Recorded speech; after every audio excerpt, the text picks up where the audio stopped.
As promised, next up today is this red FN2 Civic. It's got a few mods, as you can see. It's actually on a Piper Sports Cat and manifold, and I believe a Jack speed exhaust system. We're going to run it on the dyno in stock form, see what it makes, and then we're going to use the Ecutek software on the standard ECU and start tuning it and go from there. But it's got a few little bits, as you can see. But yeah. You all right, Richard? Yeah. You've had a busy morning, ain't you, mate? No thanks to you. No thanks to me. I'm sorry for booking work in, mate. Anyway, here we go.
But we're not having a political debate about tanks. We're definitely not talking about that. So let's go with this, because this is a really shiny bonnet and it's going to slip, the camera's going to slip off it. Yeah.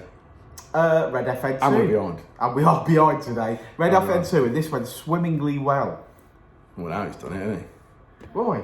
Well, you don't say things like that. Not when you've still got time left in the day and it's Friday. All right then, I've not changed. Okay, the FN2 has gone well, to be fair. Touch wood. The The FN2, he's run away. I was seeing if we've got a list of mods. We have got a list of We have got a list of mods. It's got a Piper Cross induction kit on it. I've not seen that before on an FN2. Not No, here. it's got Piper manifold, Piper Sports Cat, Jack Speed Cat back. That's what we've got. Twin exit. Oh yeah. Well, yes, definitely twin exit. Yeah, done. I think this car, to be fair, has done all right today. I mean, it came in at 222, obviously not mapped, but just with the modifications which the car had on it.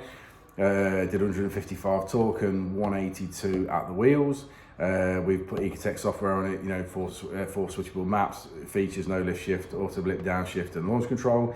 And then we've tuned the car. Car's leaving us with 224.4. Dan might argue that that's 225 brake. I would, and also it's made 20 brake horsepower in that mid-range there, hasn't it? It has, yeah, and just for the Ford owners, that's 250. And then 160 foot-pounds and 195 at the wheels. Yeah, really happy. I like a job that goes as smoothly as that. Yeah, it went really well. It did went really well. Thanks for coming. Yeah. You're not going to say it, are I'm you? not. I'm going to try and get him on it. Right, but shall we have a look at the graph? Let's have a look at the graph. Okay, so red line is as she came in, blue line is as she leaves, and as you can see, we've made some power. Look at my dirty finger in the mid-range there. It's about a 20 brake horsepower increase. Made some gains top end, made power across the rev range, but obviously this car is hit its flow limit, I would imagine, and that's all she wrote. But yeah, still very good. I'm finishing on 224. I'm calling that 225, as Rich said. 195 at the wheels. So happy stuff. That's going to transform that car, no doubt, especially with the sexy features. And like I say, we use the standard, we can flash a stock ECU with the Ecutek software. Thanks for sticking around to the end of the video, guys. Code word at the bottom is Milano Red. So yeah, shout us out on that. And Rich, we'll see you on the next one, won't we, mate? Will do. You can smile if you want, you know. I don't want to. Okay. We will indeed. Before and I'll say it again. Life moves pretty fast.